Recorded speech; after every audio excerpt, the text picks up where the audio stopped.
Good afternoon, everyone, and welcome to the Sustainable Agriculture Final Virtual Workshop. And I'm going to share my screen. There we go. And I'm Catherine Flynn, and I'm Project Manager at ISEKI-Food Association.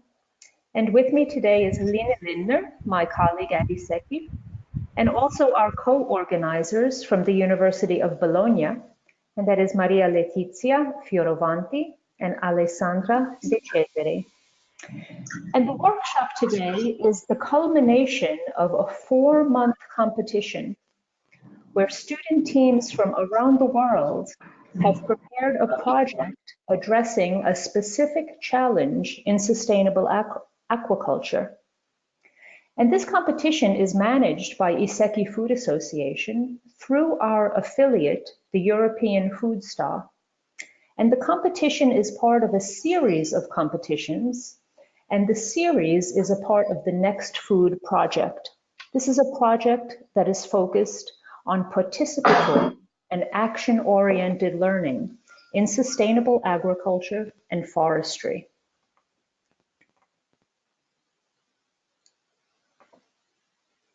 I'm going to tell you about the control panel that you see on the right of your computer screen. The control panel allows you to manage the GoToWebinar interface.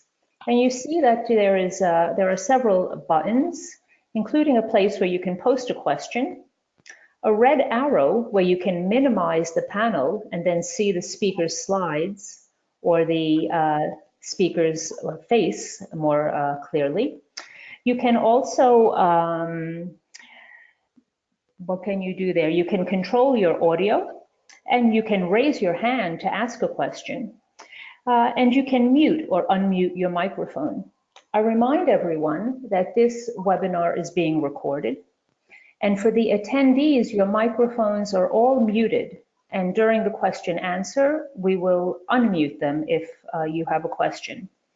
I also remind you that when the speaker is showing their slides, and like right now, you can minimize the size of the speaker's faces and maximize the screen or vice versa. So you can control what you see. Are my slides moving, Lena? No, because I see something saying that it's paused, and let me see if I can unpause. How about now? How's that? That's still paused. First one. So why is that? Let's see. And now? Did I go forward? It's still the now? first one. I have no idea why that is. No? No, I mean, I'm showing my... It's still the first slide. Yeah, it says it's paused, and I don't know why. Let's see, I'll try showing my screen. How Maybe about try now? again. How's that? Yes. That's better? Yeah? Yes, we see the third slide. Now you see the third slide. So let me just go back for a second then so you can see the... how's this? Yeah, so this is what your control panel looks like. And this is how you can customize what you see during this webinar, as I just explained. Okay, so now this competition required serious participation from all of the student groups.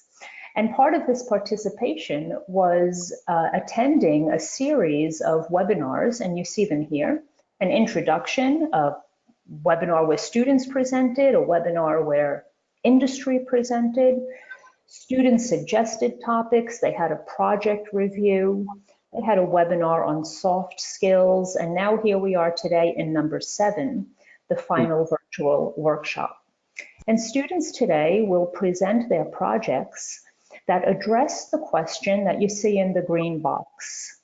How can we define and ensure holistic and measurable quality that consumers understand? We have 6 really exciting presentations today. Lena, I turn it to you now. Yes.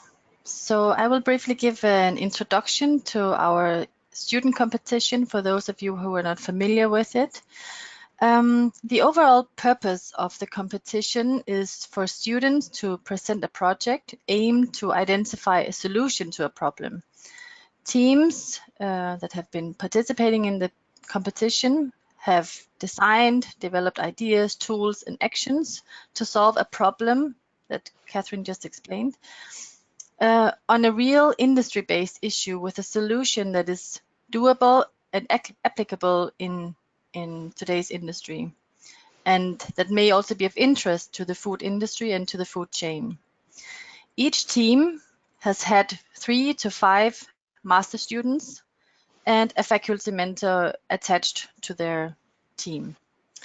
In this cycle of the competition, the teams have been developing projects that have been focused on strategies and actions aimed to improve sustainable aquaculture by addressing holistic and measurable quality, whereby we mean by sustainable, we refer to environmental, economic, and/or social.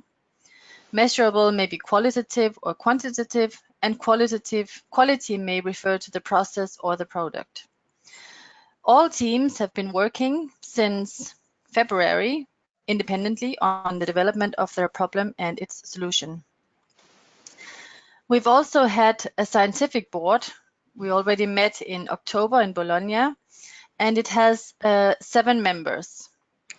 Catherine and myself from ISEKI-Food Association, Alessio Bonaldo, Maria Letizia, and Alessandra from Unibo, University of Bologna, and also Andrea Fabri, who's from the Italian Association of Fish Producers, and a student from Bologna University, Gregorio Pauselli.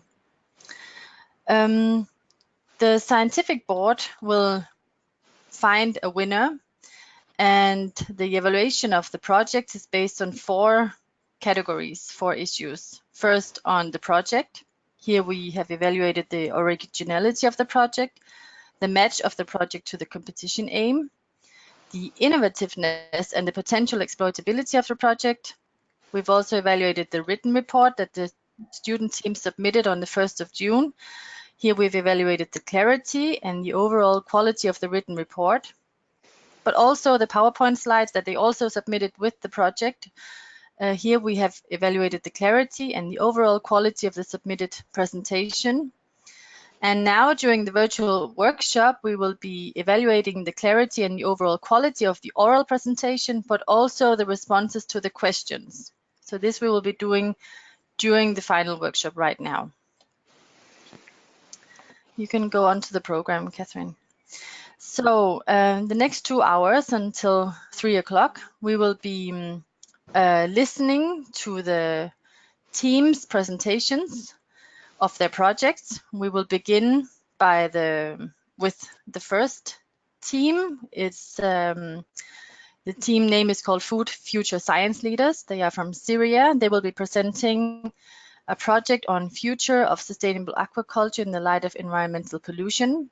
Then we will continue to Italy. We have the team Aqua Lab. They will present a project called Towards Sustainable Awareness, Implementation of an Aquaponic Code of Practice. Then we will go to Peru. We have the Yaku module system on removable and sustainable system of slaughtering, processing, and conservation of artisanal fish. Then we'll return to Italy, to the team Fishes for Ideas, use of aquaculture byproducts to obtain sustainable functional bioactive compounds for animal feed. Then we'll go to Poland, to Czesian Sharks. They are presenting a project on healthy, trendy food, eating farmed freshwater fish. And finally to Norway, to Fishy Pet. They will be presenting on substitute for absorbent pads in raw fish packaging, activated charcoal and essential oils. Then we will have a short break while the scientific board is giving their points, and we are collecting all of the points. And then we will be announcing the winning team, and then we will end this virtual workshop. So We will begin now with the first team, as I said, from Syria, Food Science Future Leaders with Amar. And Amar, you already made presenter, I see. So you can go ahead, please. Amar, can you hear us? Yes, good afternoon. Good afternoon. You're welcome to turn on your camera also if you have one. Yes. Okay, one moment, please. Okay. Yes. Hi. Okay. Hi. I will also just say that we're very strict with the 15 minutes per team. So after 12 minutes, if you have not finished your presentation, I will write to you that now you have 2 minutes left, and we have to stop after 15 minutes. We have a quite strict time schedule, so please keep within the 15 minutes. Thank you. Please go ahead. Okay, good afternoon, everybody, and so happy to meet you all. Okay, my presentation will take about only 10 minutes for the questions. So I will begin in the first slide. Amar, maybe you can put it in presentation mode. Then it's easier for us to see the whole screen. Can you see my screen? Yes, now. Thank you. Yes, okay. Okay, so it is from the Food Science Future Leaders team. I will begin in the title of A Future of Sustainable Agricultural in the Light of Environmental Pollution. And when I say environmental pollution, I mean the pollution by histamine or histamine contamination, actually. So, what is a sustainable agriculture? The main title under this main title will be a determination of histamine content in different. Yeah, I just. Okay, a determination of histamine content in different fish species during cold storage condition and ambient temperature. So we would focus on the factors that affecting the increase of histamine in fish. Actually, so we have many factors that affecting in the or it causes the increase in the histamine. Okay, so I will start in the abstract. Histamine content was determined in seafood. Okay. Determined in a seafood from Syrian market included common carp and tilapias stored in 3 different storage temperatures. Histamine level in common carp and tilapias stored at 25 Celsius for 24 hours were 173 ppm and 3.4 ppm respectively. I think I lost the voice. Okay, hello. Can you hear me? Yes, we hear you very well. We see your screen. Okay. Okay. In this work, common carp supported histamine. So we conclusion from this experiment. Actually, it was three experiments in 3 different temperature and 3 different time. In conclusion, we saw that carp supported histamine formation in their muscles tissue, while the tilapias didn't support histamine formation. And we concluded that the optimal storage temperature for reduction of the histamine formation was only 4 Celsius and 25 Celsius, followed by 15 Celsius activated the histamine formation. So we worked in 2 kinds of fish that's common in Syrian market. Okay, we have the conclusion that common carp exceeded the health hazard level of histamine that established by FDA in this study. Significant number of HFB were found instant, more than other parts, skins like gills and tissue of fresh common carp. The observed shelf life of sample found to be longer at 4 Celsius than both 25 Celsius and 15 Celsius, and the proliferation of bacteria flora in samples at 4 Celsius increased slower than 25 Celsius and 15 Celsius. Therefore, using the 4 Celsius or below for seafood storage is recommended to extend the freshness longer. Okay, so I will say firstly what is a histamine. This, in the most classic sense, histamine is nothing but it is a natural substance which is originated from our own body and is also present in the most of the food. Histamine will be liberated when it undergoes stress and allergy. In the allergic response, an allergen stimulates these relays of antibodies which attach themselves to mast cells. In normal, healthy individuals, the protection of the ingestion of the histamine are balanced out by the enzyme. This is called diamine oxidase, which breaks down the histamine. You need to, okay. But in case of some people have a deficiency of DAO enzymes, so the histamine builds up in their own body and cause a wide array of symptoms. When coming to its discovered part, histamine was firstly synthesized in 100. So because the substance was extracted from tissue, the word histo was used to describe this amine. The release of histamine can be caused by almost any allergen like an hand. Okay, if we're talking about the symptoms listed of the histamine intolerance are so incredibly broad that almost anyone could recognize at least one of them. And this is about in a public general about histamine and what it means. So the keywords will be scomprotoxin, histamine, histidine, and biogenic amine, fresh, frozen, and canned.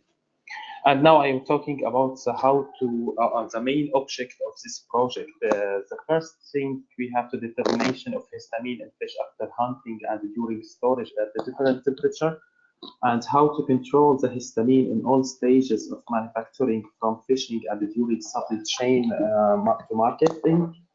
Demonstrate optimal manufacturing practice to minimize histamine in the supply chain, and demonstrate the optimal manufacturing practice to extend storage period chilled fish.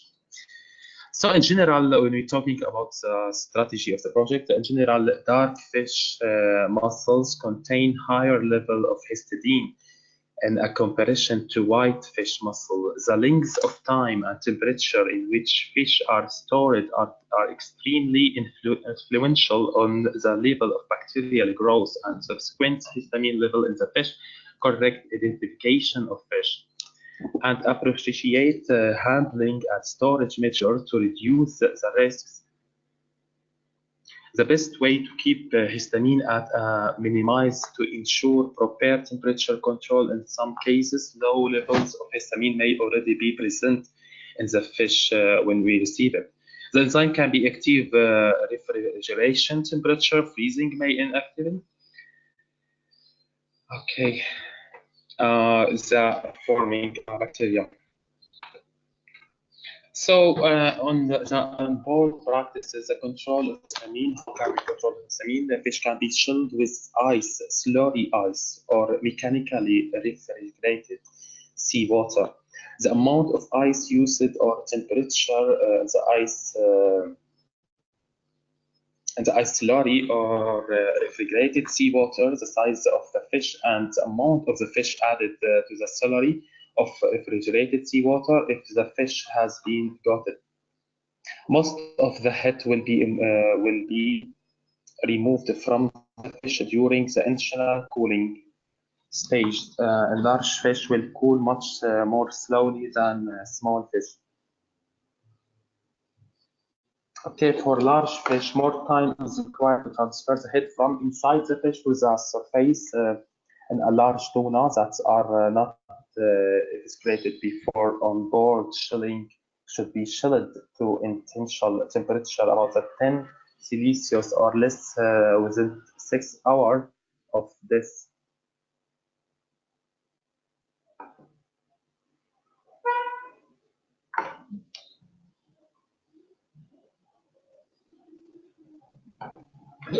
Okay, Aquaculture warns also it is a main reason for the histamine in fish can introduce contaminating bacteria into deep tissue where large concentration of histidine there are available. All operations should be carried out hygiene on bird vessels, moreover fish fishery products must be kept at the above mentioned temperature during the storage and the transport in such way not adversely to affect food safety. So we have Aquaculture once is a main reason for pollution in histamine by it form like a doors to for bacteria to enter to the tissue of the fish. Okay, fishery products can be involved in foodborne outbreaks by histamine when the application of good hygiene practice and proper temperature of storage fail to comply during the food chain. It has been found that bacteria found in the fish vitreous layer on the surface of the fish or found in the gills, intestines, or crushed snow are the main cause of the fish corruption. Generally, the cooling temperature is closest to zero as the storage period of the fish is cooling, strict control of the cold chain and formation histamine. Okay, this is the last slide for this presentation. Fish must be chilled immediately after catching as this is the highest risk period. For bacterial growth and histamine production, the integrity of the cold chain must be protected throughout all processing stages in order to control histamine production and ensure maximum product shelf life. Record of cold chain integrity should be kept at all stages of the food chain. And lastly, the best way to prevent scombroid poisoning or let me say pollution by histamine is rapid chilling of the fish from the time of catching or from the time of the catch on the vessel, control the temperature during the transport of the fish and to the premise where it will be processed and ensuring that temperature is controlled throughout processing, storage, and destruction. And this is the end of the presentation, and here is a reference. Great. Thank you very much, Amar. Welcome, Melissa. Okay. We have time for 1 or 2 questions. Okay. Are there any of the participants that have any questions? You're welcome to raise your hand and we can open the microphone, or you can type your questions, or from scientific board. Are there any questions, or any of the other teams?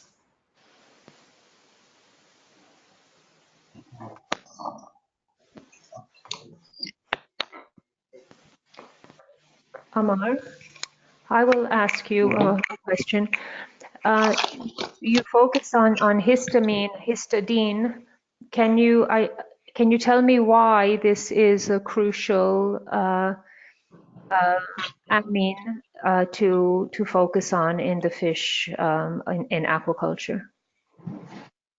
Yes, actually, the histidine is the main protein in the tissue of fish. So I focus on the histidine protein because the main pollution in the fish by bacteria work in the histidine and make an histamine and cause it many wide range of symptoms to our body. So the diagnosis of this histamine is very important for food safety and food quality. Okay. And it is very common risk in food. Okay. Thanks. Thank you. Alessandra has a question, but Catherine, you need to unmute her. I think you muted. Yeah, I did. Alessandra, and she is in Maria Maria Letizia. Letizia. Yeah. No, it is self-muted. Oh, okay. So you have to open your microphone, Maria Letizia.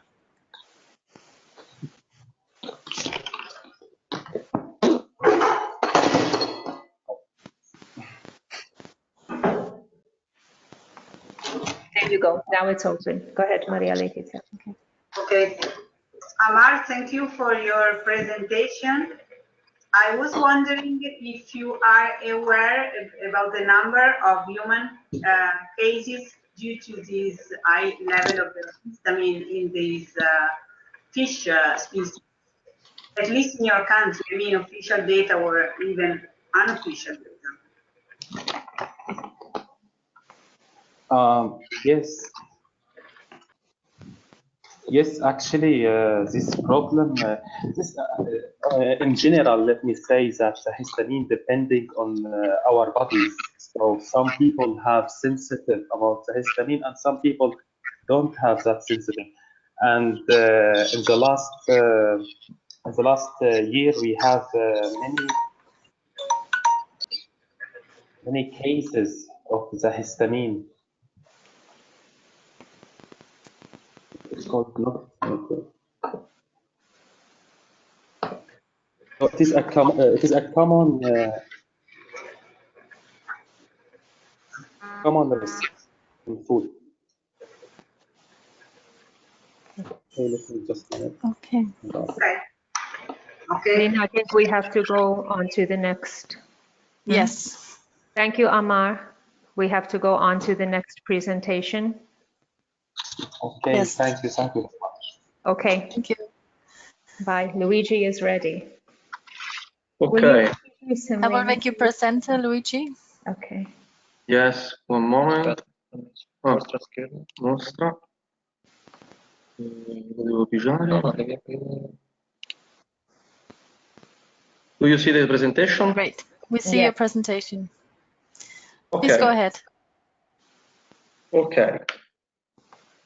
I'm Luigi Petrocchiasischi, the leader of Aqualab Group from Pisa. Today, I present our project named Towards Sustainable Awareness, Implementation of an Aquaponic Code of Practice. The problem where to start, production of food, in particular animal and vegetable protein. AP is a good alternative to solve this problem because it's a production system of aquatic organisms and plants where the majority of nutrients sustaining the optimal plant growth derives from waste originating from feeding the aquatic organism. The weakness of AP are the reduced awareness and knowledge of consumer about this production system and its product, and the heterogeneity of the whole sector. Example, the benefits, it's a low to output from one input, the weakness, high initial cost, and so on. Production, at the moment, the major production are tilapia and catfish and herb and lettuce. Before lower than 100 kilos per year, both fish and plants. By a survey of 2017, the consumer perception is lacking knowledge about aquaponics, 15%, only 17% willingness to pay more for aquaponic product.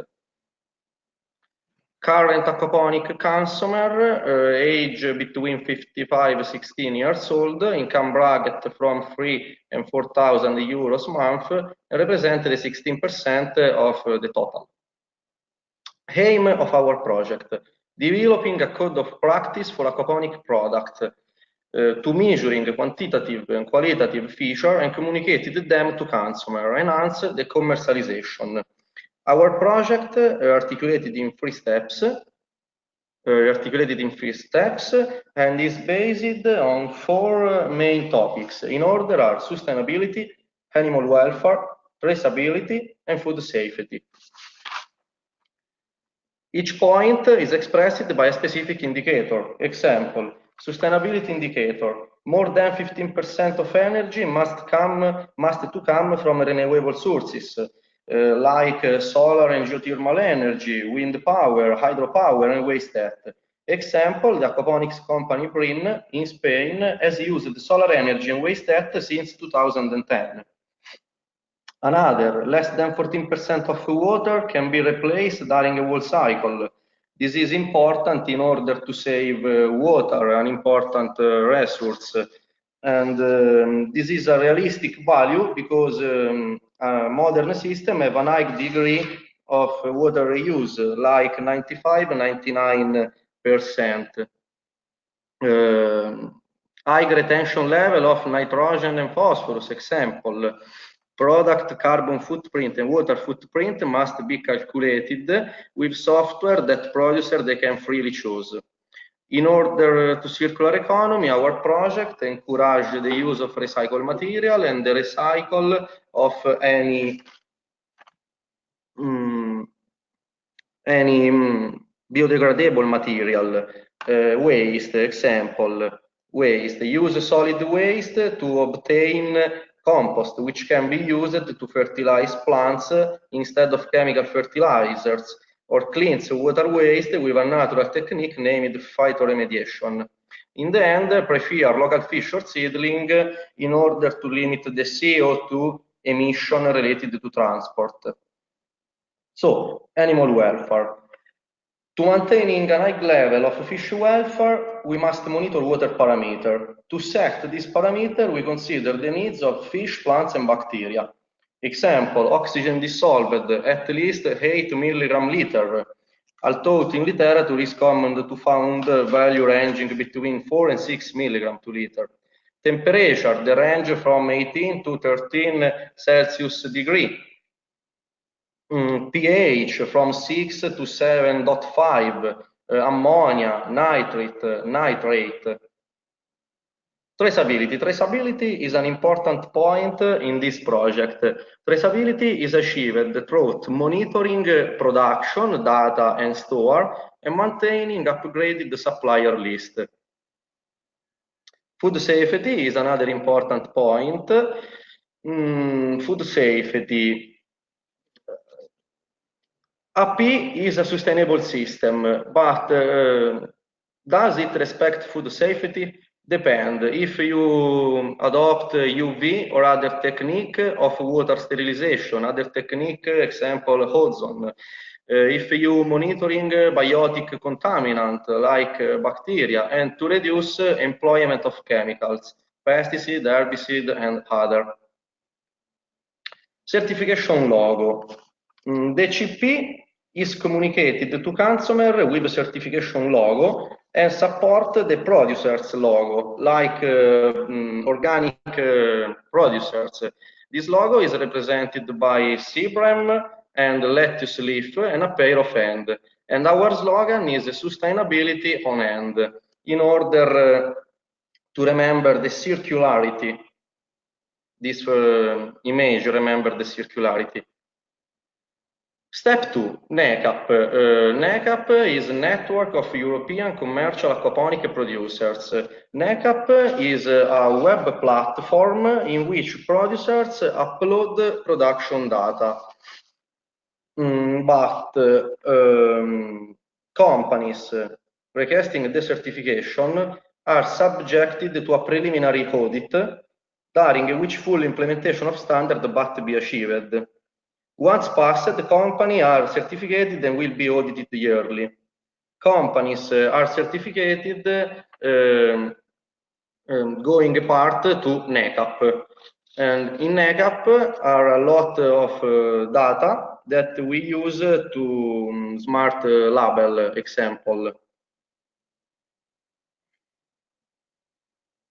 Step 3, the creation of app and a smart label. App is available for free download and allow to consumer to know products and provide a direct contact with producers. Sustainability will communicate through the smart label with a QR code that we scanning with your device and giving back a lot of information like producers, product, carbon footprint, water footprint, and so on. Thank you for your attention. Thank you, Luigi. That was very good. Così. Yeah. Ok. We open the floor for questions or comments.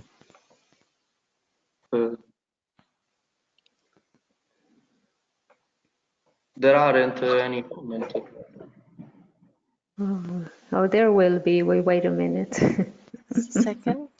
Yes, Alessio, you have a question? Yeah, can you hear me? Yes. Okay, thank you. Thanks, Luigi. The presentation is very interesting, and aquaponics now is a very hot topic in terms of sustainability. So it's good that you look at this topic with these new ideas to develop this production system. Just a question on impact of your code. Because when I also read your project, I was thinking that aquaponics is already a sustainable system by definition, no? Yes. And with your code, if I well understood, the aim is to increase the reputation in some way. But in your opinion, for producers, what kind of impact you expect from this code? First, and the second, you mentioned that you will make a certification, no? But in the beginning, you talk about the code of conduct, no? Code of conduct. Yeah. So you are thinking about a code or a certification, and if you make a new certification, how you will check? You will control this certification in every single company. Okay. The code will help the producers to see their product and to commercialize their product. And by communication of sustainability and other this is a certification program and not a food safety program, but to control, there's a control body that going to producers and control data, production data. Example, producers upload data in NECAP in real time with digital tools such as Pony Apps, or could be uploaded manually. And they are obligated to upload data and maintaining traceability.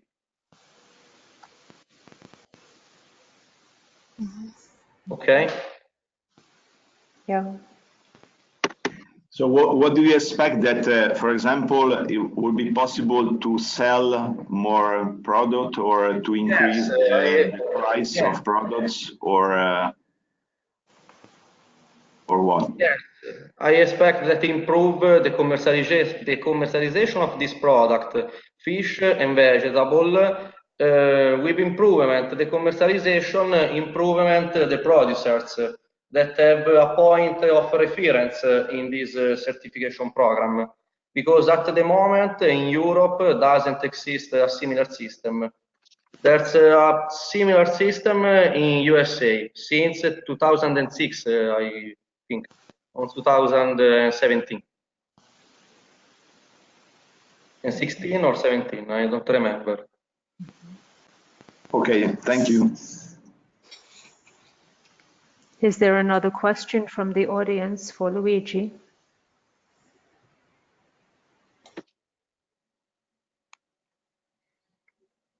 I don't think so. Luigi, I will ask you about the NEFAC, the certification board. As I understand, then, is this something existing already, or is this something that you will wish to create? No, NECAP doesn't exist at the moment, and we will create a system, this system. In Europe, doesn't exist. We search in literature or in Google, doesn't exist a similar system. Is there any kind of association among aquaponic producers? Yes, like an association, yes. But no certification? Yes. Okay. Anything else from the audience? I think that's it. Huh? I don't see anything else. Yeah. No. Okay. Good. So we will continue then with the next one. That's Miguel from Yaku Module System. I'll make you presenter, Miguel. You can turn on your camera, please. Hello. Hello. Yeah. Yes, we see your screen and we see your picture. Okay, perfect.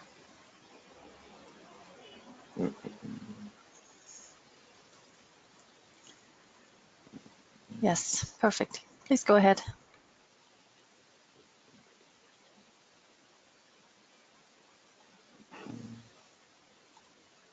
Right.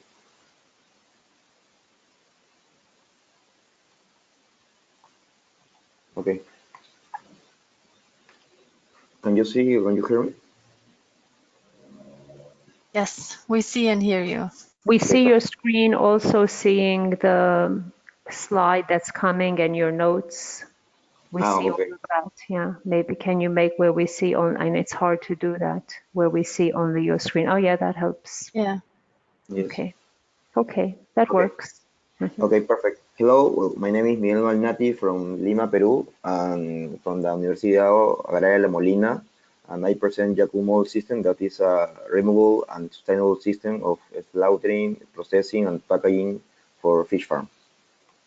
According to the FAO, in developing countries, 30% of fish is lost after the aquaculture collection process.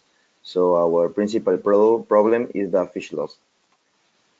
Usually, the main problems are the lack of processing capacity in the aquaculture producers and deficient logistic chains. For this reason, small producers like fish farms here in Latin America situation, like Peru, who are forced to sell to large companies to produce fish flour or oil, have a very bad quality, so they decrease their profits. For the reason, we have a great opportunity market because fresh and frozen fish are usually preferred and most expensive way for consume in developed countries like Europe. 3 years ago, according to the FAO, fresh fish is the most consuming with a percent of 45%, followed by frozen fish that is 31%. That is a big market abroad and in Latin American consumption. So our solution is Yaku system that including 5 steps: the holistic processing of the fish to obtain a final packaged product for selling in Europe, for example. We try to give a tool, a smart tool, to small producers like fish farm, that is our focus, so they can be integrate the processes. And the idea is that they can reduce a lot their wastage and their losses. For this initiative, we have a plan to condition or make changes to the containers to make it more sustainable. In the planning stage, we will focus on the Peruvian trout because it's the fish that is widely used and widely used in the coast of Peru, and because it's globally demanded product, and we can replicate the model in other type of fishes like scallops, prawns, and tilapia, with obvious some adaptations.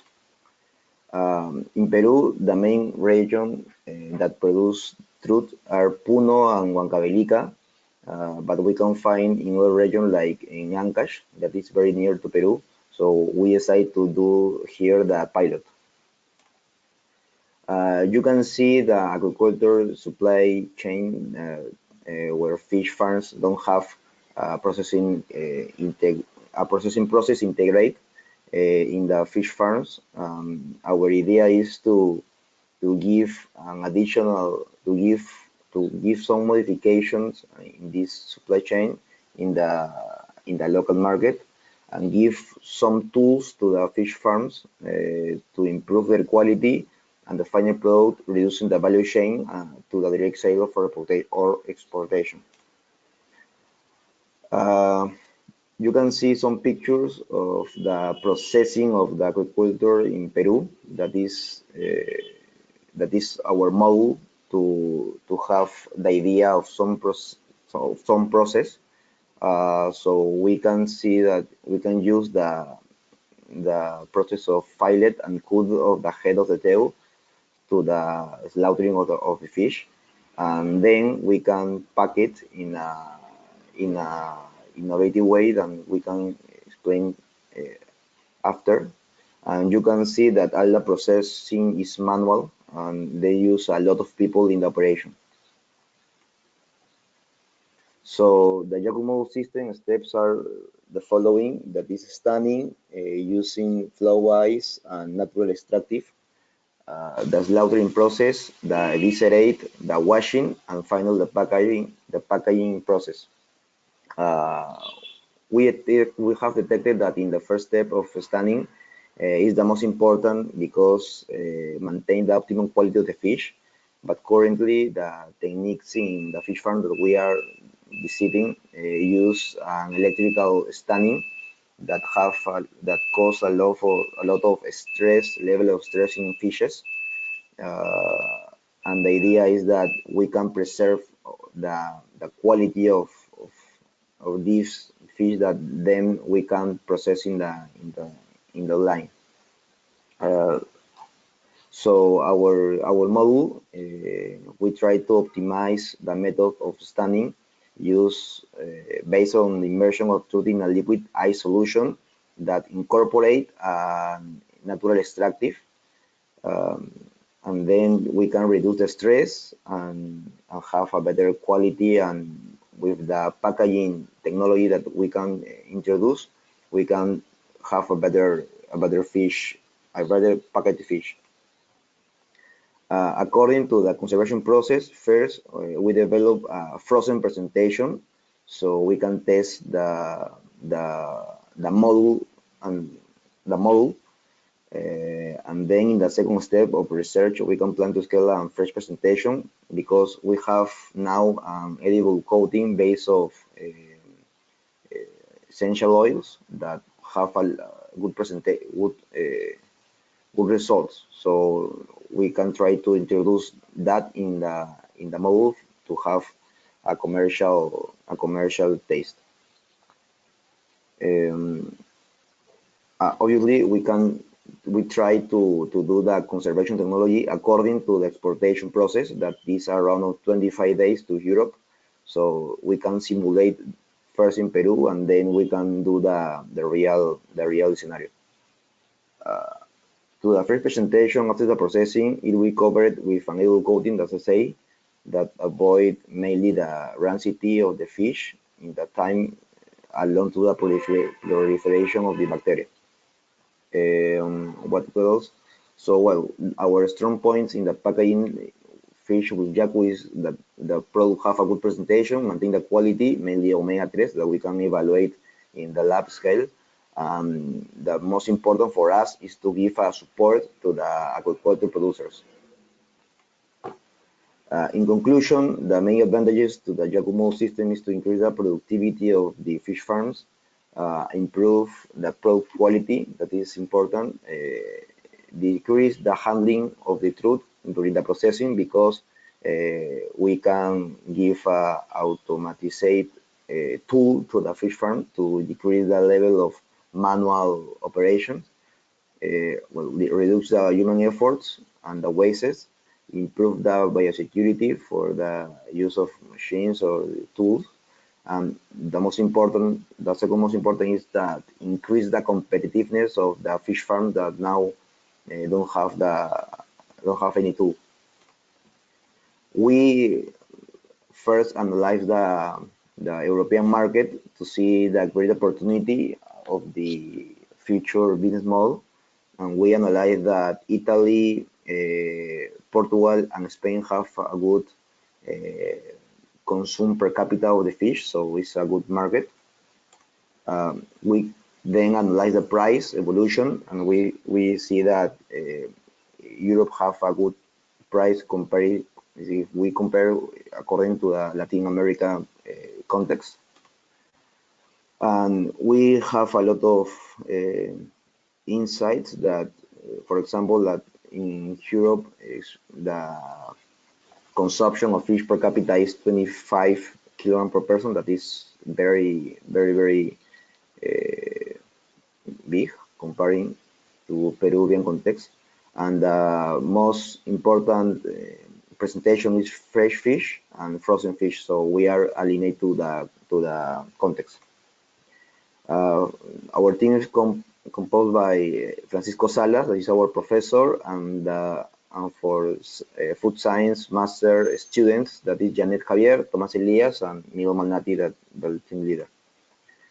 Finally, the main goal of the project is the design at lab scale of a model of the Yaku model to increase the competitiveness. I say that we use natural extractive to improve the first step of the Yaku model system, and we are now studying the tangente erecta, that is a plant that is used now in Andean context, in local specific part of Peru, for reduce the stress of the cows of many animals in a very local way.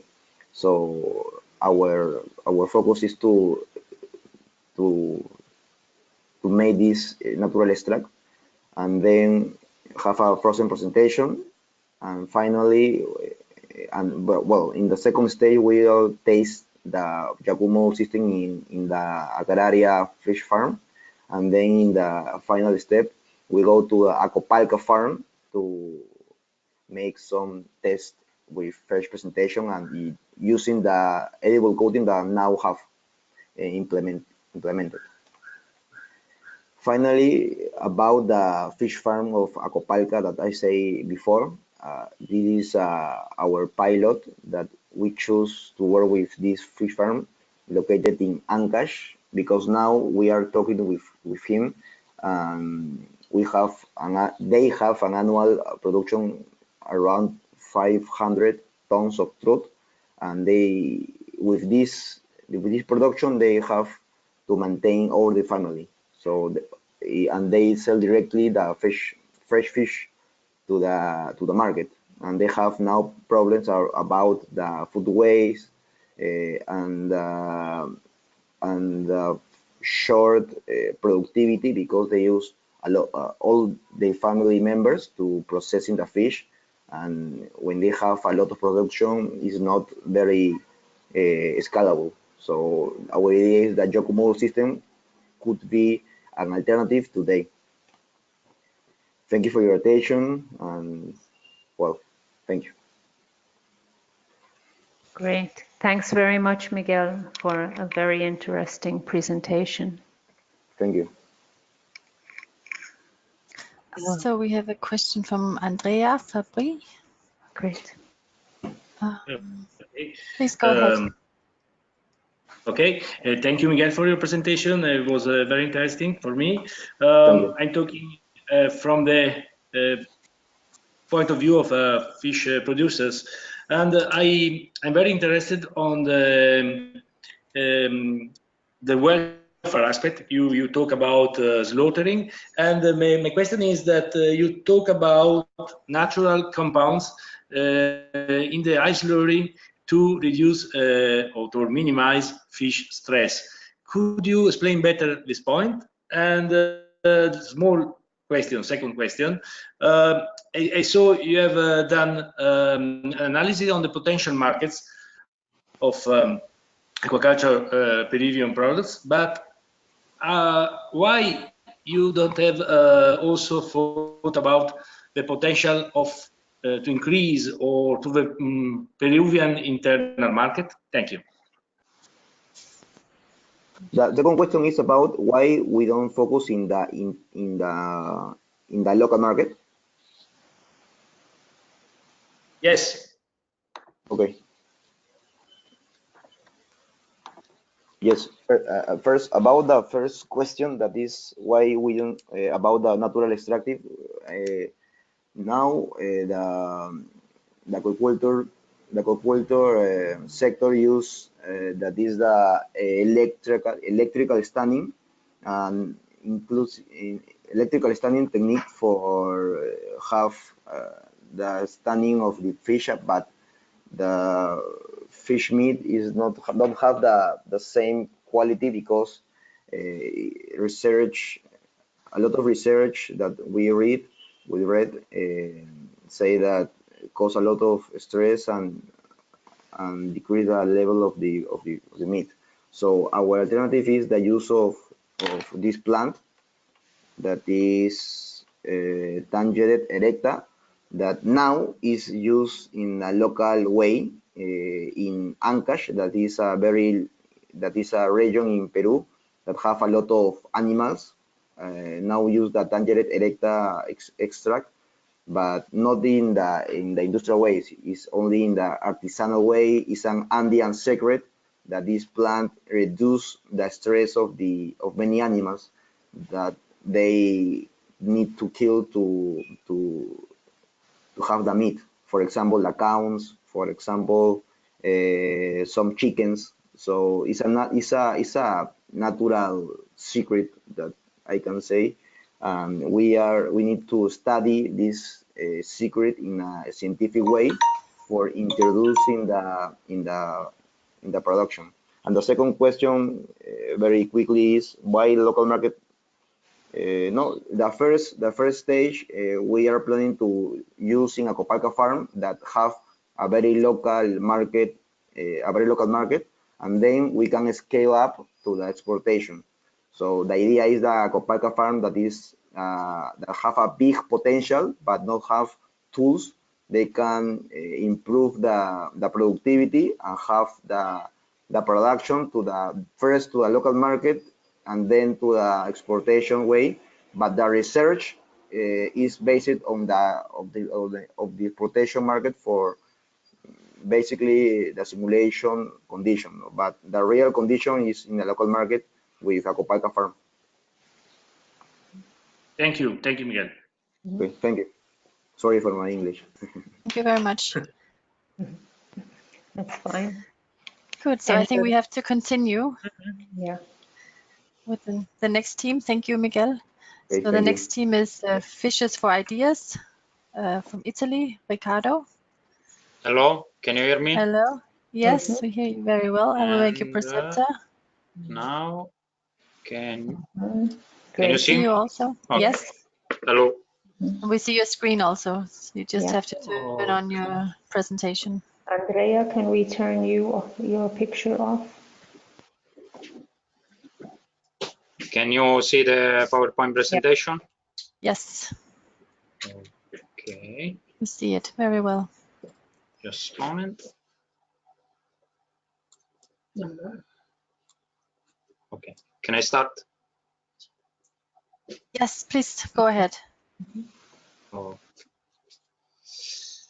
Good afternoon. We are Fisher for Ideas, and our project is about use of aquaculture byproducts to obtain sustainable functional bioactive compounds for animal feed. The main goals of this project are to reduce the environmental impact due to waste disposal by the reuse of them, the development of an innovative and economic process to extract natural bioactive molecules, that can be used for feeding to increase the PUFA in the final products. Other goal is to preserve animal-derived products from oxidative phenomena to improve the quality and safety. And be able to use these bioactive compounds not only for feeding but also for human nutrition with positive effects for both about the health, and obtain an economical revenue by sale by products to feed the industries that have the equipment to extract the bioactive compounds. Over the years, aquaculture is increased mainly due to decrease in wild fish resource. In 2016, global fish production corresponds about 171,000 million tons, of which the 80 million tons are represented by aquaculture, or 47%. According to European Community Regulation number 1774/2002, animal byproducts are whole bodies or parts of animal or products of animal origin that are not intended for human consumption.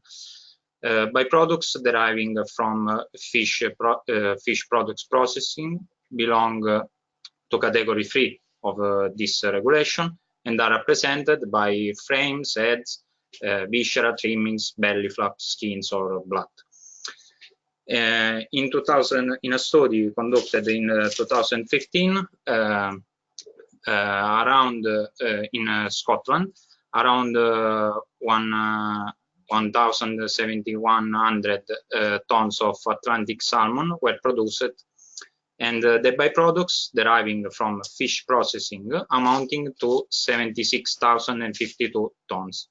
Of this, around 70% is used for feeds, of which 70% for fish to produce fish meal and fish oils, like a source of protein, and about around 20% are disposed of with a cost between 100 and 600 pounds for tons, and around 10% are used for fertilizing aquaculture ponds. These byproducts are not totally used, and these byproducts are not totally used and could be valorized by obtaining from them molecules with high nutritional value, such as proteins, peptides, minerals, enzymes such as lipases, and we can obtain astaxin from carapace of crustaceans. The aim is to maximize the amount of byproducts with higher added value in order to decrease the percentage of unused waste that are destined to landfill. This result can be achieved by increasing principally maximum edible yield and processing byproducts for human use. Then the byproducts can be used to produce feed animals, or can be used for industrial purposes, and only as a last resort, these byproducts are sent to landfill. Aquaculture waste are rich in omega-3 and astaxanthin. These molecules can be used in animal feeding, but also in human nutrition, leading to benefic health effects. The reuse of aquaculture byproducts to produce these bioactive, nutraceutical substance will give additional economic value to this waste resource by promoting a reduction of environmental impact and a reduction of disposal cost in a context of sustainable aquaculture and circular economy. To increase the quality of animal-derived products can be used omega-3 and astaxanthin. Omega-3 are essential polyunsaturated fatty acids that are present in cellular membrane to maintain their integrity. While astaxanthin is a carotenoid, a pigment naturally present in the carapace of crustaceans, used as a dye for salmon color and for its antioxidant functions.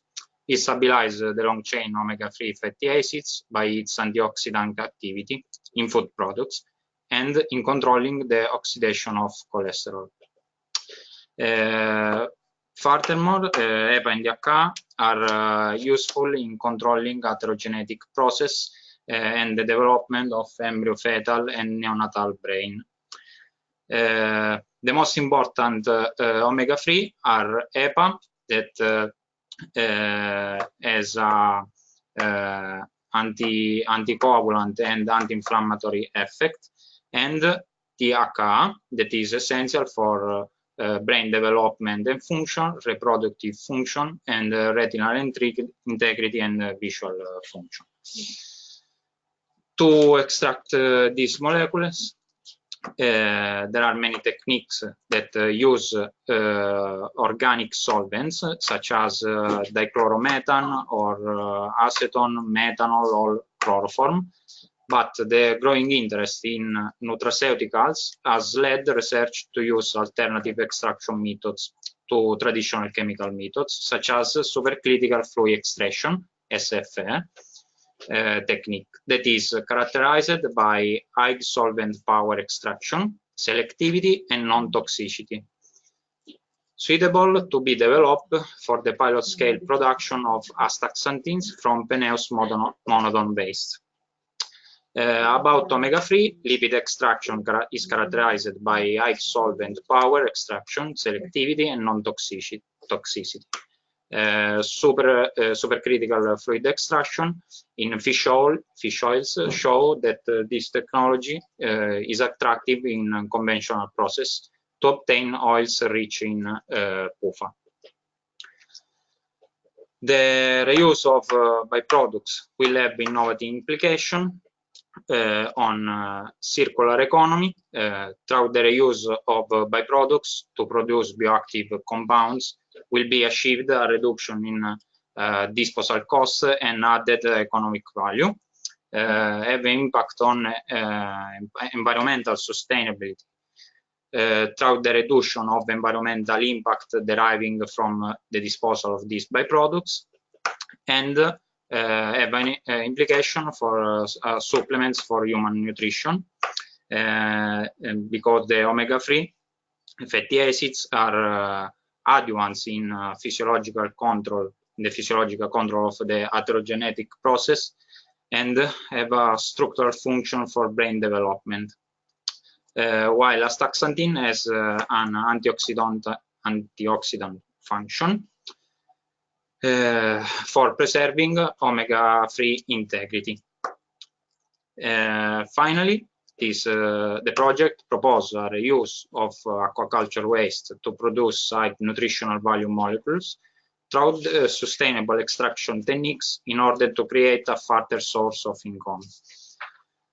Further studies are needed to optimize the extraction methods for EPA and DHA for a more sustainable production of nutraceuticals for food and feed purpose in a context of circular economy, reducing aquaculture waste and increasing environmental sustainability.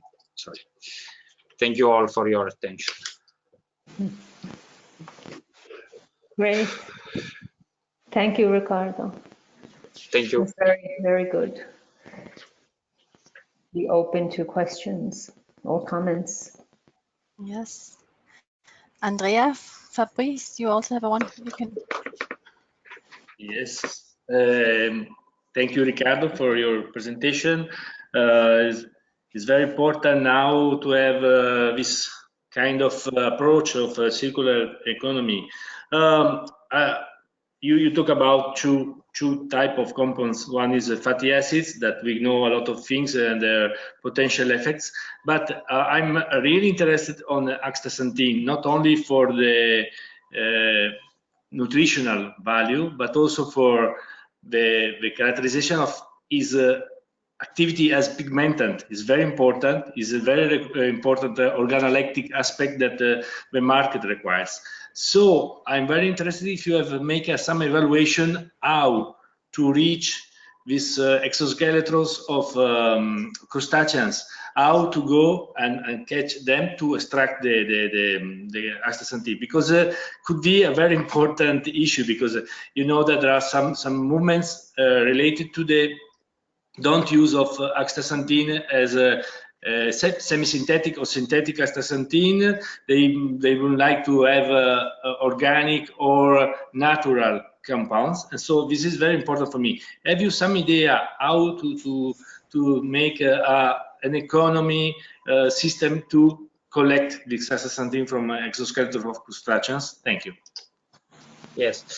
So there is a study that was conducted recently in 2014, if I remember, that show that with this SF technique, superfluid extraction, is possible to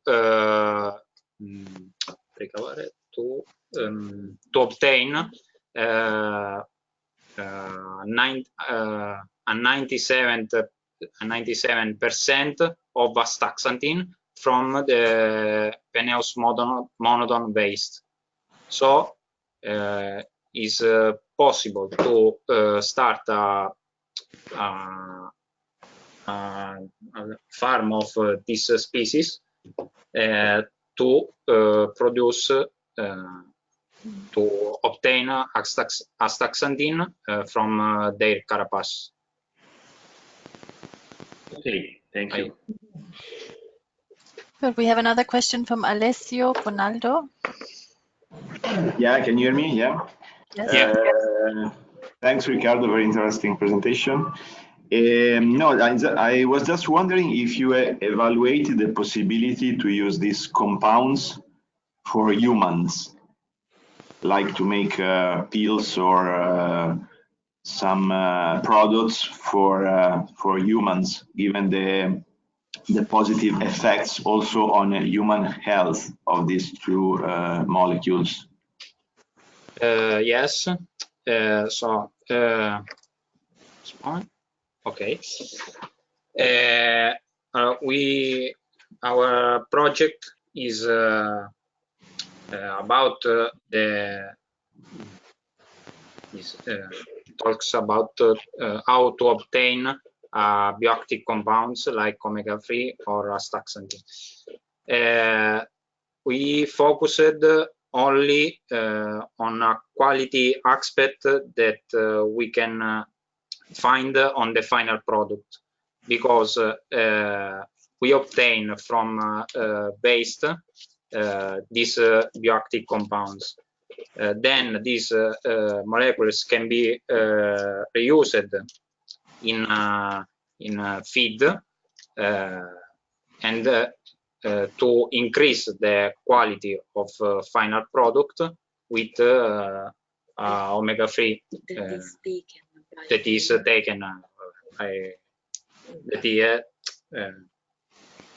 that is assumed by human through nutrition, and these has positive effects on human health.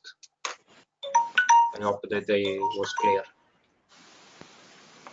Yeah, okay, thanks. No, because I saw supplements for human nutrition, but in your presentation was not well clarified, so I was wondering it was just through aquaculture fish, so these nutrients should be added to aquaculture fish and then through fish given to humans, or just for as products, specific products for humans directly.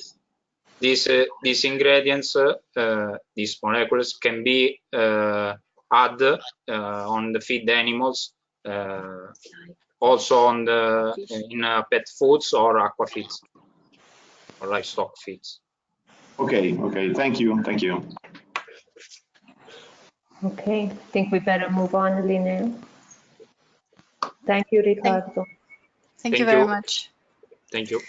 Good, so we continue to Cieszyn Sharks in Poland. Camila, I will make you presenter. Yes. Yes, okay, you can see me. Yes, hi Camila. Great. Your screen. Okay, and can you see the presentation? Yes. Okay, great. Okay, so the title of our project is Healthy, Trendy and Fit. And aim of our project is to familiarize consumers with fish products from aquaculture, and not only the consumers, but the farmers also can gain from this project, because they can expand their markets and potential increase in production, while processors propose a new, interesting, tasty and healthy snack, which in the era of high consumer awareness and fashion for healthy nutrition can gain high consumer recognition.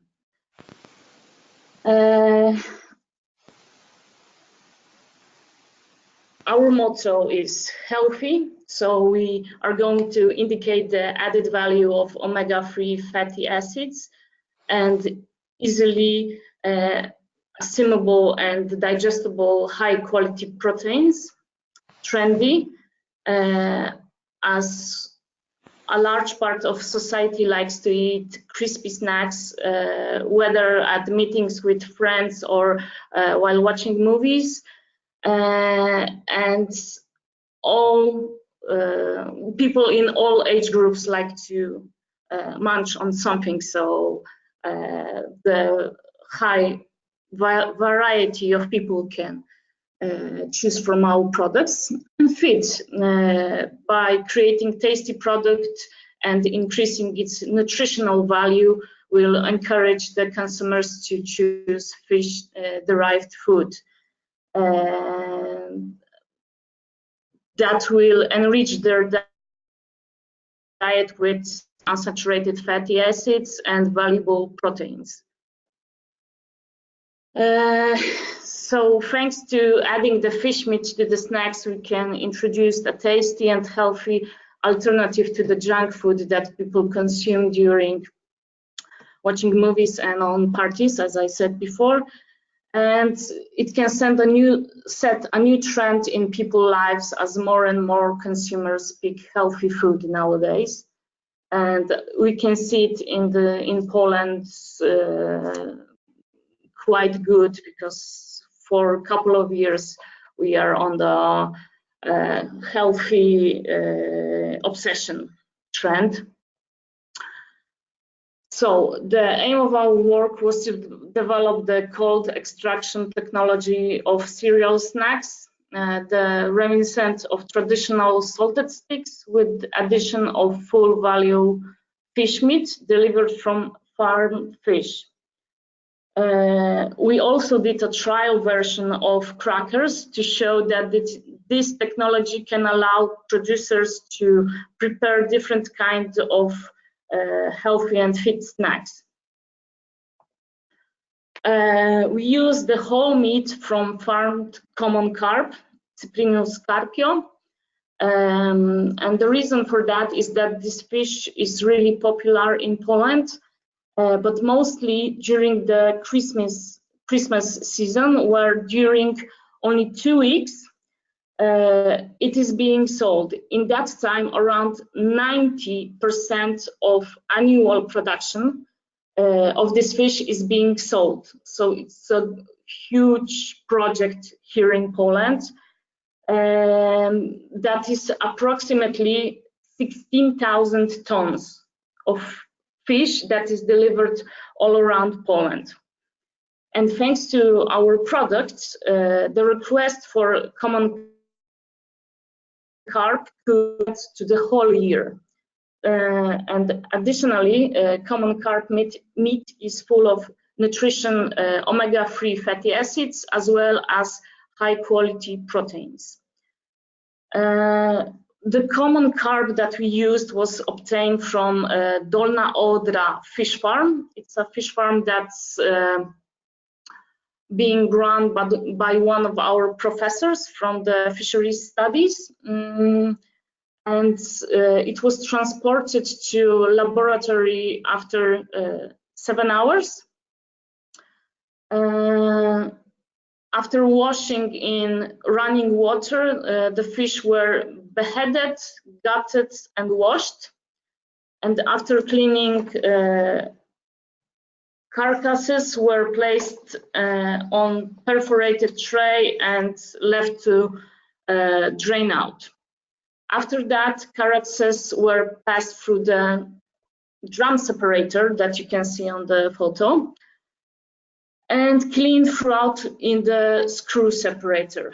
The machine that's the number A is like a pre-production stage, and the B1 is to make the meat fully grinded and without bones.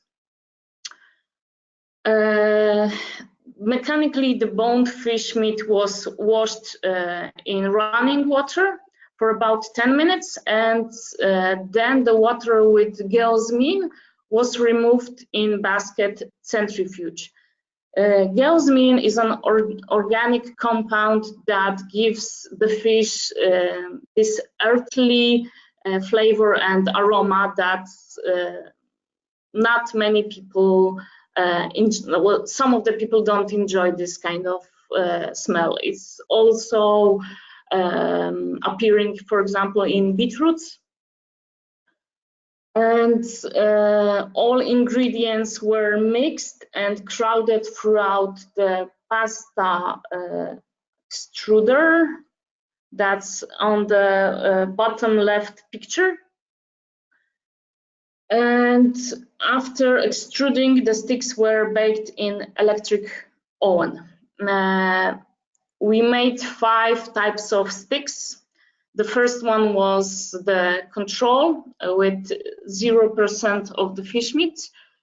The second one was with 10% of raw meat, and the third one was with 20% of raw meat, and fourth one was the meat was washed before in running water, and with 10% of added meat, and the last one, the fifth one, was also washed meat with 20% of meat added to the dough. So the dough recipe was fish, flour, oil, salt, yeast, milk, and water. We created the dough, and as I said before, we crowded it through the pasta extruder. You can see it on the left picture, and afterwards we baked it in electric oven.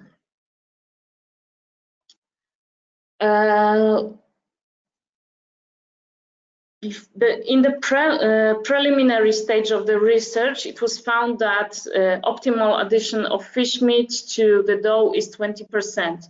If you added more of the meat, the dough afterwards will be soft and spongy, and too much proteins, and it's not easy to create the sticks with bigger amount of fish meat. And you can see on the pictures different types of the dough. And the best dough is semi-crusted dough with the additional of yeast in ratio 1:1. And the last stage of research was on the cake itself, and we were cooking it in the water or heating it in water to 50 to 80 degrees centigrade, and heating it in a solution of sodium hydroxide at the temperature of 40 to 50 degrees centigrade for around 2 minutes. We did it to obtain the shininess of the sticks and a special color for that, because without the sodium hydroxide, the sticks were just opaque. So you can see different variations of the soaking solutions that we tried before baking the sticks, and to the results of our project. The sensory evaluation has been performed, and it was made immediately after baking the snacks and after 3, 6, and 9 days of storage. The snacks were stored without the packages with free access to atmospheric air in a room temperature. So in the conditions that are normally in people's houses, where they eat the snacks, and if they don't eat it, they leave it probably on the table or somewhere, and there's the free access to atmospheric air. So, and we assume that the product is just, suitable for consumption if the total score was not lower than 3 points. And we use the standards for the PNA 74780. And the results were that the hardness of the sticks without mechanically deboned fish meat were in the control sample during storage, and sticks with the addition of 20% of raw meat were least crispy, and the growing addition of raw or washed meat had an impact on decreasing of snack hardness in comparison to control sample during the period of storage. The amount of proteins was highest in the 3rd and 5th samples, because there were more meat added, and it had increased the amount of proteins by about 30% in comparison to control sample. On the other hand, the addition of 10% of raw meat into the dough has increased the amount of proteins, but by about 20%, and the addition of 10% of washed meat by 15%, probably because some of the proteins were lost during the washing.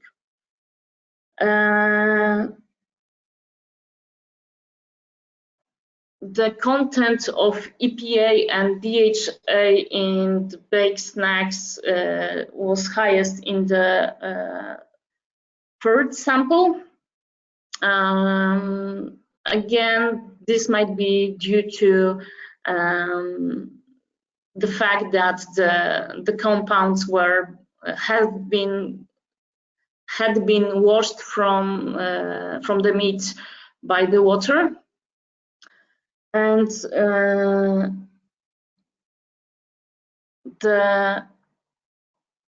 that's the evaluation of the storage of the snacks. As you can see, after 9 days, none of the snacks had made it through the evaluation points. Of course, the best one were at the first day of baking, and the quality of the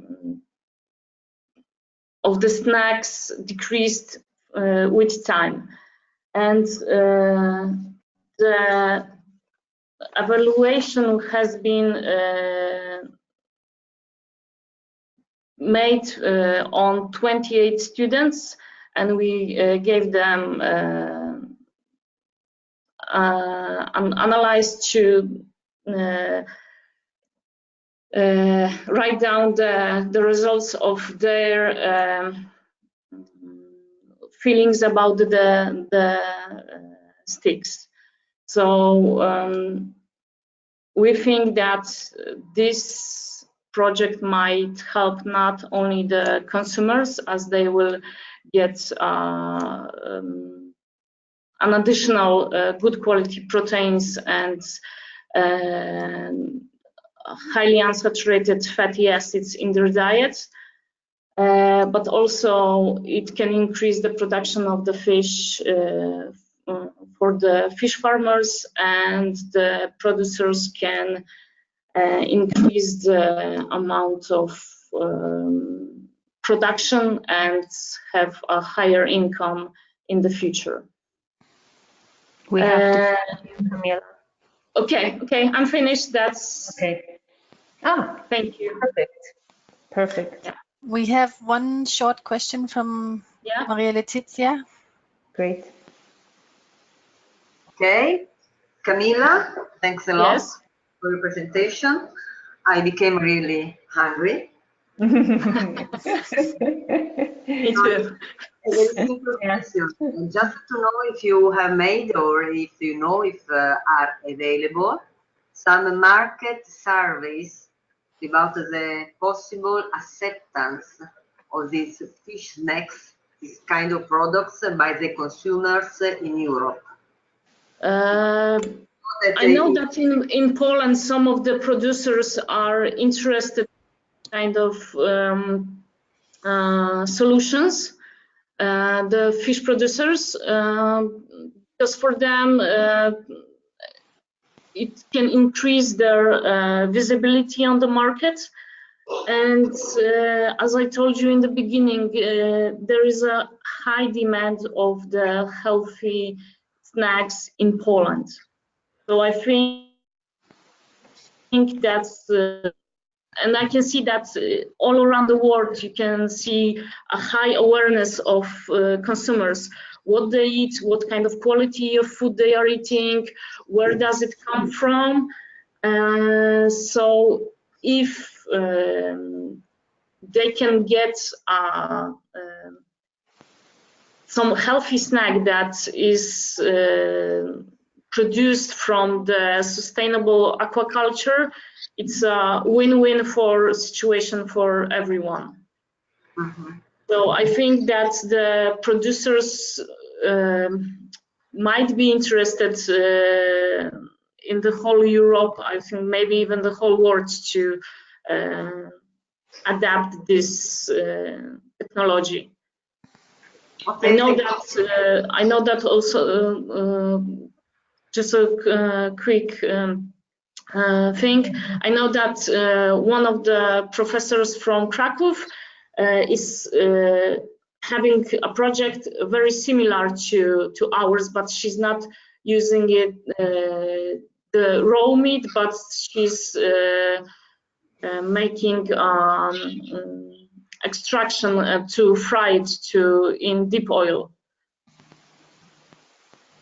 Different kind of technique, but also using the fish meat as something that can be used for healthy snacks. Yes, I hope it will be available market in the future, just like in Far East or in Southeast Asia. Asia, yes. Good. So thank you very much, Camilla. Thank you. For your presentation. We don't have time for more questions, so we have to continue to the last team. That's FishiPad from Norway. I will make Alba center. Yes. Hello. Hi, Hi. Alba. Can you see my slides? Yes. Yes. Okay, I will start. Mm-hmm. My name is Alba, and I will represent the FishiPad team from the Norwegian University of Life Science and Technical University of Denmark. The name of our project is called Multiple Action Sachets in Raw Fish Preservation, Activated Charcoal and Essential Oils. We will first mention the objectives, followed further explanation of the changes that raw fish experience during the post-mortem changes. The section 3 we will list the past and still current solutions for preserving raw fish, whereas in section 4 we will talk about the solution of our project. And finally, we will mention why our project is innovative and why it's applicable on the industry. The main objectives are to extend the shelf life of fresh raw fish, both directly in the fish market, and then to evaluate the effects and benefits of activated charcoal and essential oils used as a preservative and placed into sachets. Finally, the third point was to search about the compatibility of these compounds with sachets combined with absorbent pads, but as we will mention later, we find limitations due to there's not find enough information. Fish is a perishable product because of the high moisture content and high content in unsaturated fatty acids, some fish more than others. And in addition, it needs to preserve temperatures of refrigeration. All of this will limit the shelf life of fish from 1 to 2 days. When fish is slaughtered, some changes occurs, diminishing the quality of fish. These changes are sensory, chemical, and microbiological, and can decrease even more the freshness and the quality due to storage and handling conditions.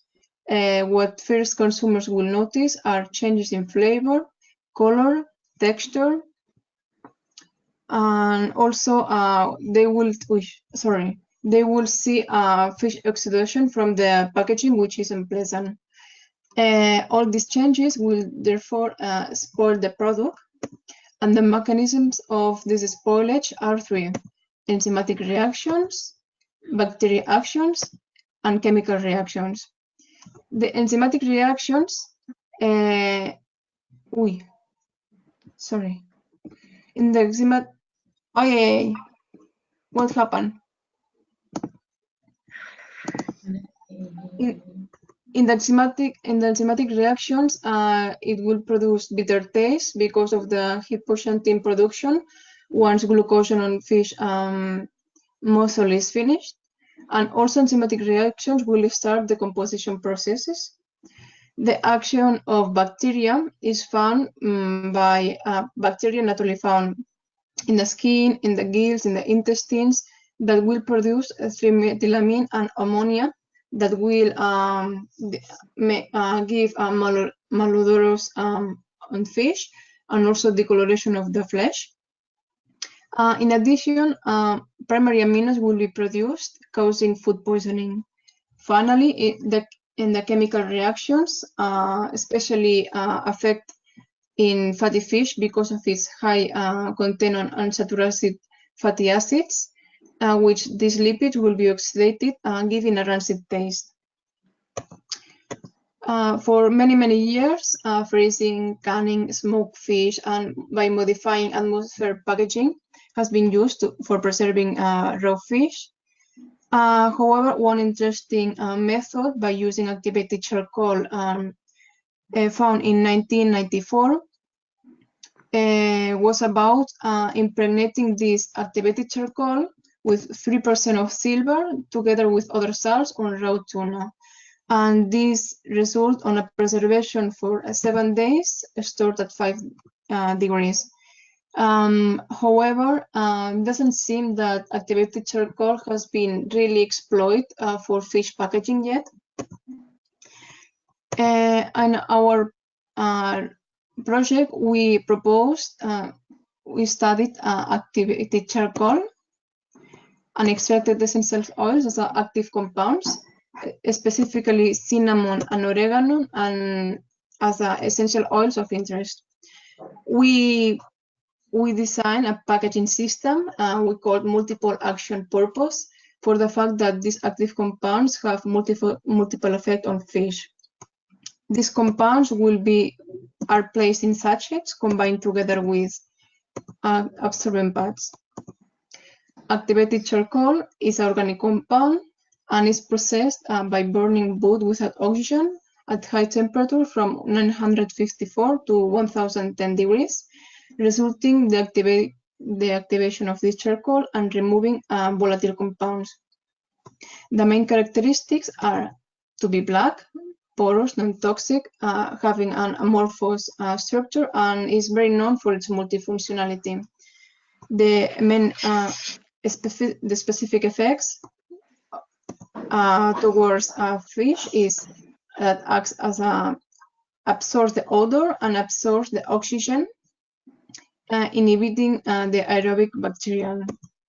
About the characteristics of essential oils, this acts as antimicrobial, antibacterial, and antioxidant compounds, and extending shelf life as well. It is known that essential oils are rich in phenolic compounds. Cinnamon essential oils has been studied and controls Listeria monocytogenes and has antimicrobial stability. Regarding oregano essential oils, it has demonstrated to extend shelf life of raw fish. For the packaging system, we had to define which type of packaging would suit better according to the active compounds characteristics and what was the objective for using them. We chose the packaging to be active, that according to this regulation, extends shelf life, maintain or improve the condition of the packaged food, and release or absorb substance into or from the packaged food to the environment surrounding the food. This system is made by emitting sachets, which emit antioxidants and antimicrobial compounds from the essential oils. And because we use activated charcoal as well, the sachet will absorb oxygen, considering to the sachet absorbing as well. Finally, the absorbent pad will also have an important role absorbing moisture and fish exudation. On the right side, you can see the structure of absorbent pad made by 3 layers. We also decide and put an example of materials. In the upper layer and lower layer, the material will be polyethylene terephthalate and polypropylene, whereas in the internal layer, it would be made by a non-modern material, which is the absorbent material. These materials are the most common ones, and the sachets can have these materials as well. But as we said before, and we will remind later, it's not clear how to combine the sachet and the pad. We thought that once you are in the fish market, we could use the Ziploc bag, also known as slider bag, made by polypropylene. It's characteristic because it's sealable, not leaking, and has a good heat resistance. According to the supplier, it's bisphenol A and dioxane-free, compounds that would migrate to the food when this material is heated at high temperatures. But as we said, because this bag has a good heat resistance and is free of these carcinogenic materials, can be washed at high temperatures and avoid causing cross-contamination. Finally, we say that our project can be applicable and is innovative in the industry because, for one hand, these activated compounds are naturally organic and eco-friendly.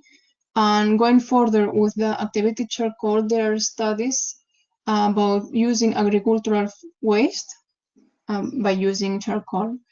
According to the packaging materials, such pad, sachet, and the Ziploc bag they are widely used, guaranteeing proper function, and on the whole, they are easy to find on the local market, are very abundant, and are sold for a low price. It's very innovative because it's focused on the fish market. We think it's not exploited at all, since the supermarket they preserve the fish, but in the fish market we would see that by using these pads, the consumer themselves would see a difference. However, there's challenges we have to take into account.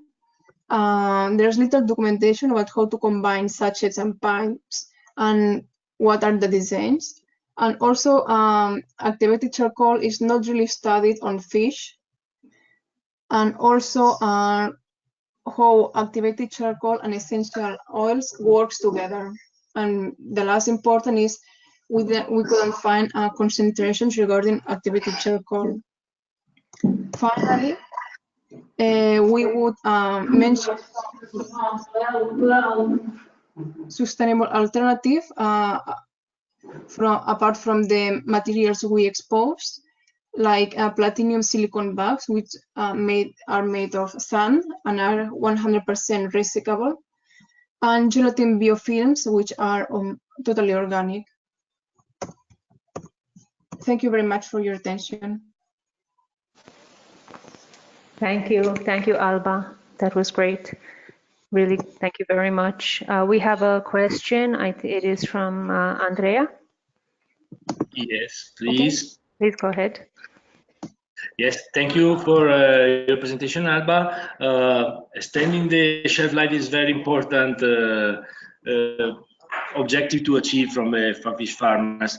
A very simple question. In terms of application, at the end of your presentation, you talk about this. Even if we consider a small-scale farm or small-scale processing establishment, you believe that the technology is ready, is available, and not excessive costly. So you think that it would be a brief term objective to achieve, or you think that you need more application, more studies to go directly on the application in a farm, in a processing plant? Thank you. If I understood correctly, what we want to focus on the fish market, where consumers can have this pad inside the plastic bag and see by themselves the improvement of the shelf life. So they can leave it in the fridge, and instead of 1-2 days of shelf life, it would increase. So it's not need to use other methods like freezing. Still, we think that we should to research more about the activated charcoal on fish, because we didn't find any research about it apart from the example I show you about the impregnating the charcoal in 3% of silver. We thought to put it in a local markets, because obviously it can grow in the industry and in the supermarket, but we want to start a concept, because because nowadays young people don't usually buy in the fish market. I think so, and it would give a better look on. It will improve the perception that people have on fish markets. Great. Okay. Thank you. Thanks very much. We're going to go ahead in the interest of time. So I will come back to being the presenter. Yeah. Okay, and turn off Alba. And now I ask everyone to please stay online, and please can the members of the scientific board complete your evaluations and send them promptly to Line, and she will do the calculation, and we will soon announce the winning team. So please stay online, be patient for 5 minutes, and we will come back with our announcement as soon as we can.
Please stay online. We're almost there. We're just doing the final check of all of the evaluations.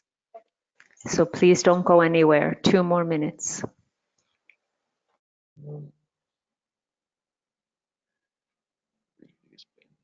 Spengere.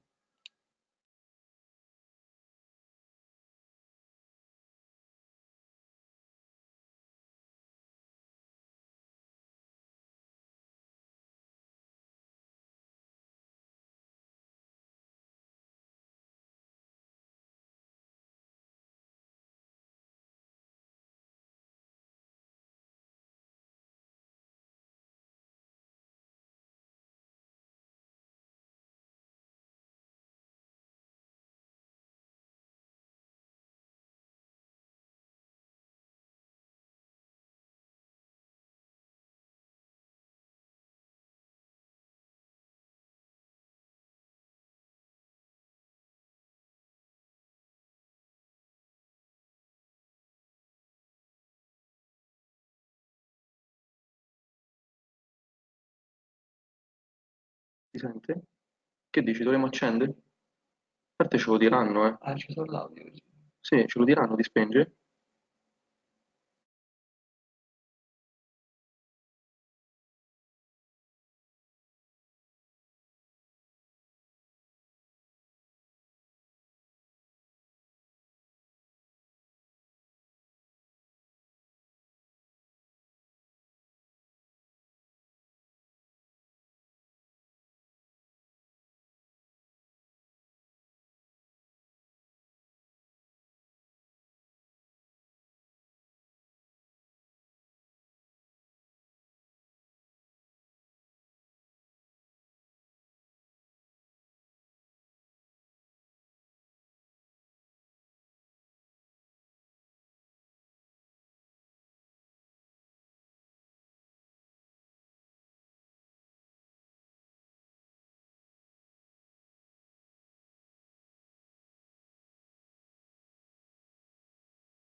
Okay, we are back.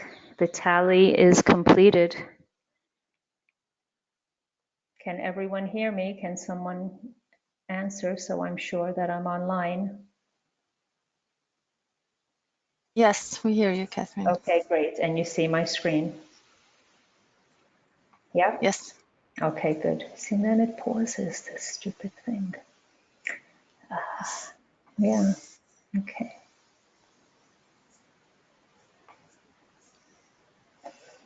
I don't know why. Sorry. Disaster.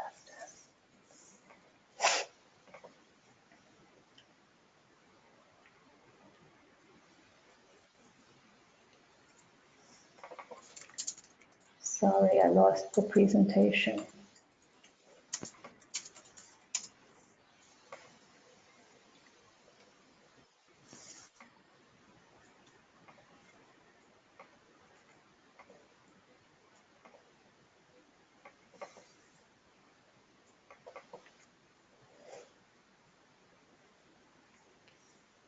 You okay? Yeah, the presentation disappeared. Okay, now I come back. How's that? Okay, did I get it back? Yeah. Okay, now I can't advance it. It's crazy. Okay.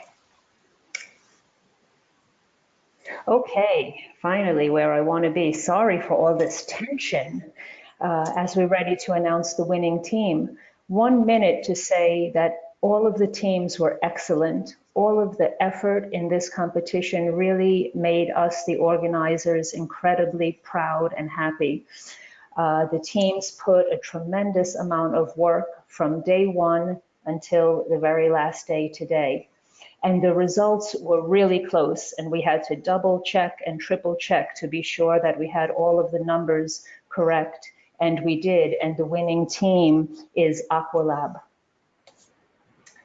Aqualab, congratulations.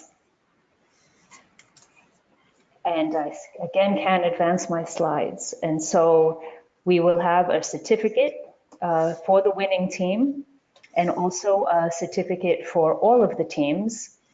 The winning team will also receive some fabulous prizes, including an award of 300 euros sponsored by ISEKI-Food Association. ISEKI is also paying the registration for one member of Aqualab to go to Aquaculture Europe 2019, which is in Berlin in October. And the European Aquaculture Society has reserved a spot in the program for the presentation of the winning project. And the winning team will also have travel, accommodation, and the gala dinner at the Next Food annual meeting in 2020, which is in Thessaloniki, Greece. And one member of the winning team will present the project at that meeting. So it's fabulous for this winning team, Aqualab. They will get really excellent visibility.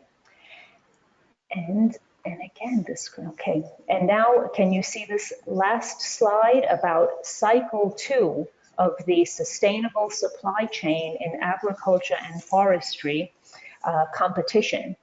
And cycle 2 will focus on cereals. And again, we'll be open to teams of students, but this time we will accept mixed teams, undergrad, master, and PhD students. The call will open in early September of 2019, and we will accept applications for about 1 month until October.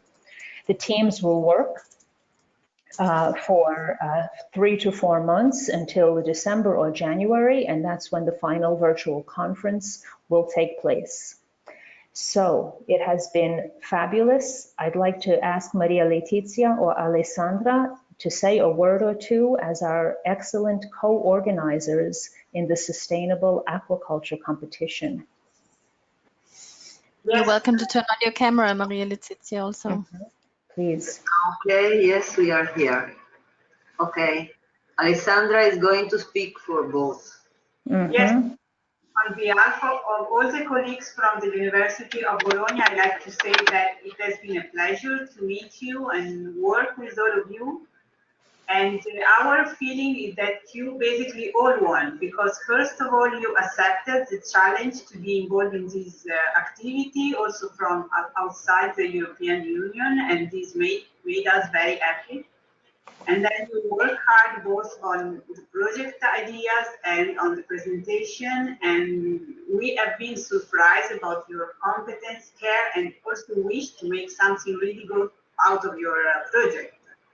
So maybe to learn something, we experience in concrete the circular approach of the Next Food project. So learning one from the other among students, people from the industries, professors, and also experts in other skills we know are so important. So our idea was to open a window on your future job where you need to take into consideration, your specific objective, but also the economical impact, the environmental impact, and also the social sustainability of what you will do. So we were very happy about your work. You did a great job, and good luck for the future. Good luck. Good luck, and thank you very, very much. Yes. Okay. Great. Thank you very much, and congratulations to the winning team and to all of you who participated. I just see that you also congratulate each other. It's really nice in the chat box. It's good to see that you're happy for each other. Yeah, great. We will definitely also contact you after the competition. And if anyone has any questions to each other, you're welcome to contact us, so we can put you in contact with each other also. Yeah, absolutely. We will be in contact with all about the winning team, about the prize, with the other teams for their certificates, and also to have some feedback from all so that we can improve the future cycles of this competition. We'd like to have your input on that. Yes. Good. So on that note, thank you to all of you, all participants, teams, the scientific board, for all your efforts. It was great and a pleasure to work with you all. Yeah. Bye, everyone. Good. Bye. Bye. Bye. Bye. Bye. Bye.